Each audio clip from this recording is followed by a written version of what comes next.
What is the legend of Glorfindel, one of the finest, most unique and mightiest elves in Tolkien's legendarium? Hi everyone, this is Robert. Welcome to Deep Geek. On this channel we cover The Lord of the Rings in nerdy detail, as well as A Song of Ice and Fire, The Witcher and more. Welcome. This is the latest in a sort of ad hoc series focusing on the legendary characters of Middle-earth. And today we have a name that will be very familiar to readers of The Lord of the Rings, but less so perhaps to those who are more au fait with the movies. Glorfindel. Glorfindel was largely absent from the films. There are a couple of blink-and-you'll-miss-them appearances, but his main role there, rescuing Frodo from the Black Riders, was taken up by Arwen. The desire to beef up Arwen's role is understandable, but still, it's a shame we didn't see more of Glorfindel, because to Tolkien himself, Glorfindel was nothing short of a legend among elves.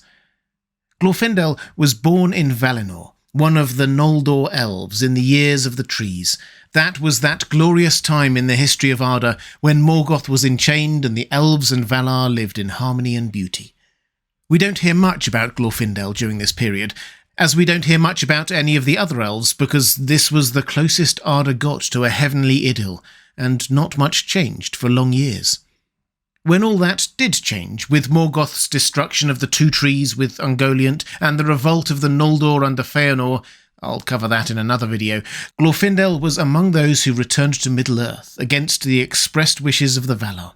It seems that Glorfindel wasn't personally particularly bought into this angry charge to reclaim the Silmarils for Morgoth.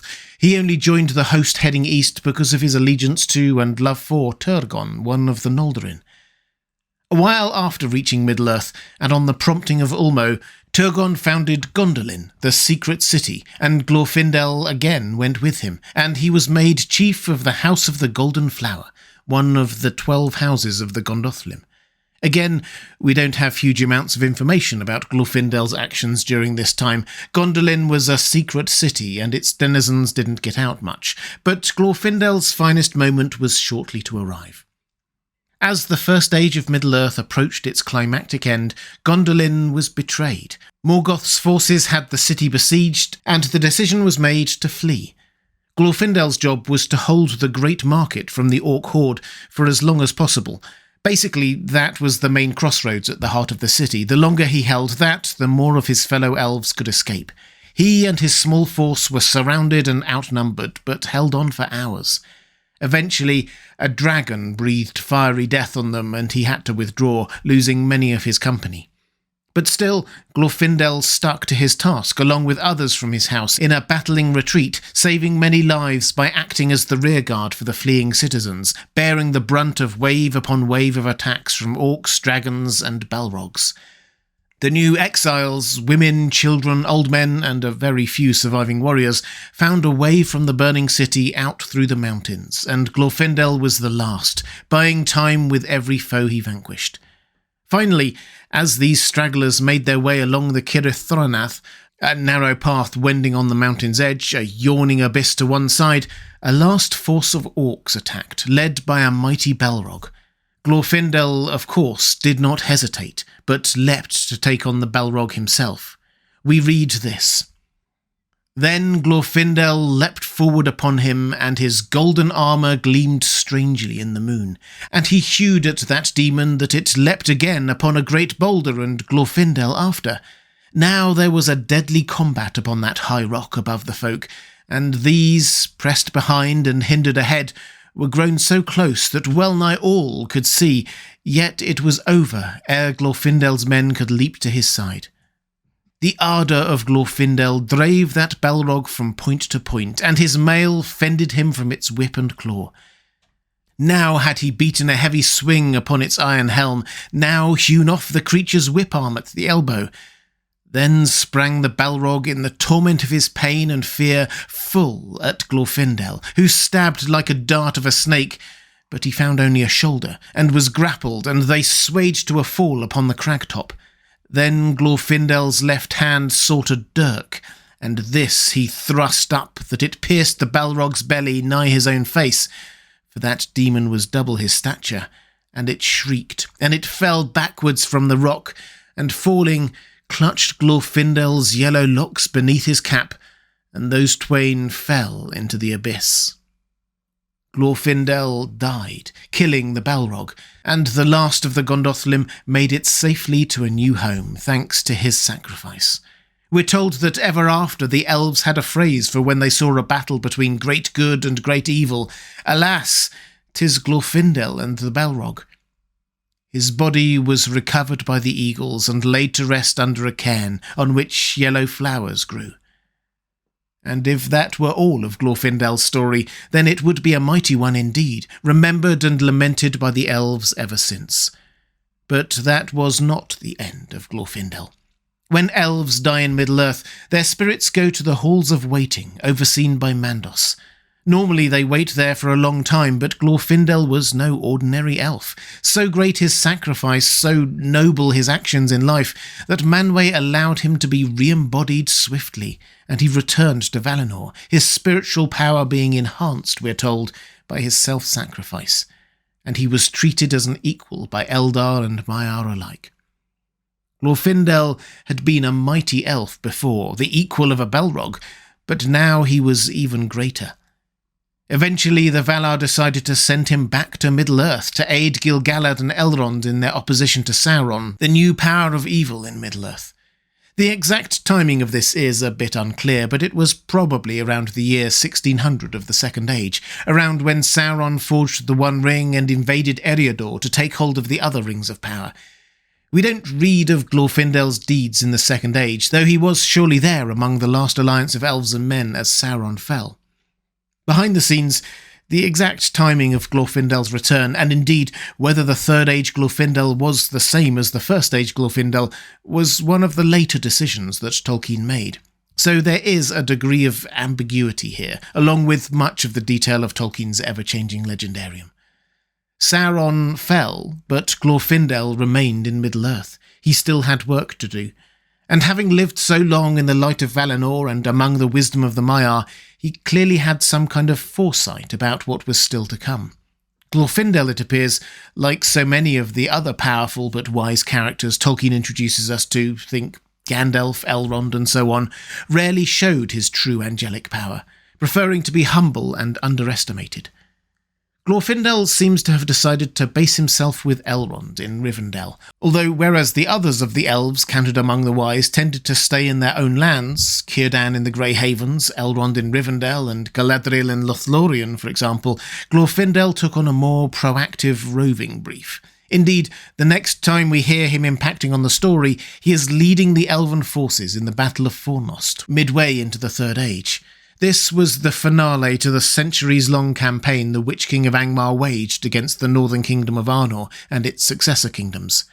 The battle was a success. The forces of Angmar were defeated, but their leader, the Witch King of Angmar, the Lord of the Nazgul, was not. This happened. When all was lost, suddenly the Witch King himself appeared, black-robed and black-masked upon a black horse.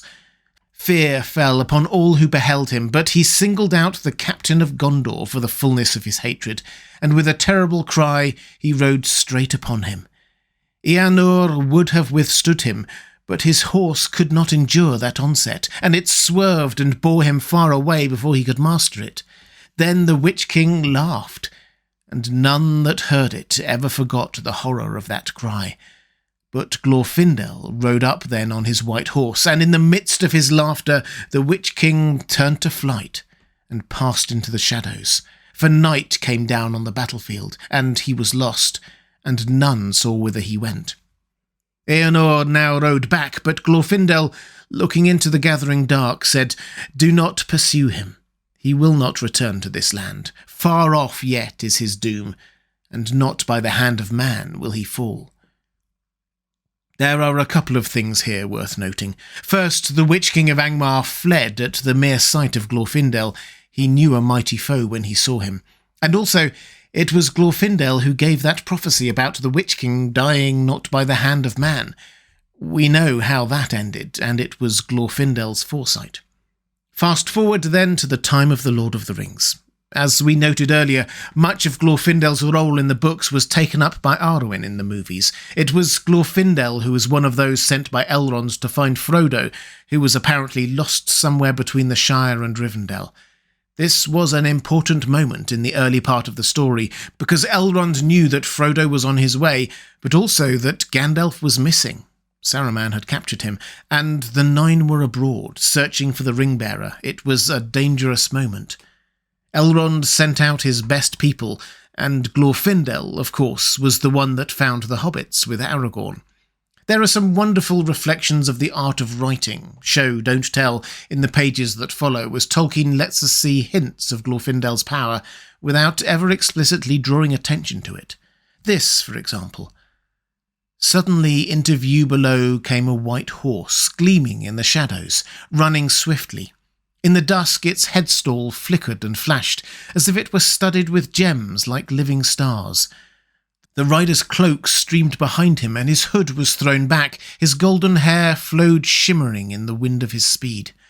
To Frodo, it appeared that a white light was shining through the form and raiment of the rider, as if through a thin veil. That last bit is how he appears to Frodo, not everyone else. Aragorn and the hobbits hide as Glorfindel approaches. Then Aragorn breaks cover to greet him when he knows who it is, but Tolkien points out that even before Aragorn had moved or called, the rider had reined in his horse and halted, looking up towards the thicket where they stood. He had sensed where they were. So far, only the ringwraiths had been able to sense where the ring was like that, and as we read earlier, we're told that, to Frodo, as ring-bearer, it appeared that a white light was shining through the form and raiment of the rider, as if through a thin veil. Frodo saw the spiritual presence of Glorfindel, as much as the corporeal. Then Glorfindel matter-of-factly tells them that he came across 3 of the 9 who fled at his presence, and that happened again with another 2. It's clear that this is not just an ordinary elf. He may appear that way to most people, but when he chooses, or to those able to see the unseen world, his glory shines through. Frodo saw it when he first met Glorfindel, the Nazgul knew it, and finally at the fords of Bruinen, where the Nazgul were washed away by the river, Frodo saw it again. Gandalf explained. Here in Rivendell there live still some of Sauron's chief foes, the Elven Wise, lords of the Eldar from beyond the furthest seas. They do not fear the ringwraiths, for those who have dwelt in the Blessed Realm live at once in both worlds, and against both the seen and the unseen they have great power. Frodo replies, I thought that I saw a white figure that shone and did not grow dim like the others. Was that Glorfindel, then? Yes, you saw him for a moment as he is upon the other side, one of the mighty of the firstborn. He is an elf lord of a house of princes. It's a detail often missed, but it wasn't the flood of the river alone that defeated the 9 riders outside Rivendell. Only 3 riders were taken by that straight away. The other 6 were driven into it by Aragorn and the hobbits wielding fire, and Glorfindel just displaying his might. As happened earlier when they met on the road, the Nazgul fled before him. This time their horses panicked and stampeded into the still rushing river. Oh, and another detail that is often missed. Knowing that Glorfindel held the last bridge meant that the Witch King steered clear of it, travelling many miles out of his way to find another crossing over the river. That left the bridge unguarded so Aragorn and the hobbits could cross. Glorfindel's role after that moment is less dramatic, or at least we don't hear about it. He played an important role in the Council of Elrond, almost as significant as Elrond himself or Gandalf, and was briefly considered for a place in the Fellowship before Elrond agreed to go with hobbits' stealth and friendship over might of arms. And then, we don't know. It's hard to believe, given his character, strength and history, that Glorfindel stayed at home and played no part in the wars that followed. Perhaps he went to the aid of Thranduil in northern Mirkwood, or Lothlorien, or even as far as the Lonely Mountain.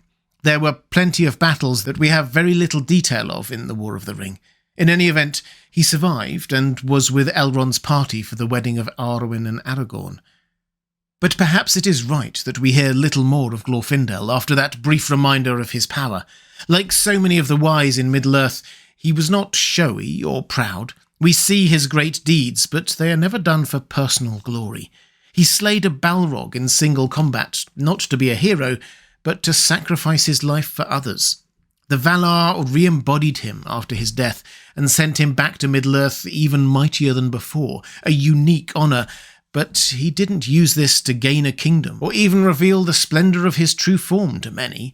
His very presence made the Witch King of Angmar turn and flee, yet he did not pursue him, instead prophesying that others would get the glory of vanquishing that evil.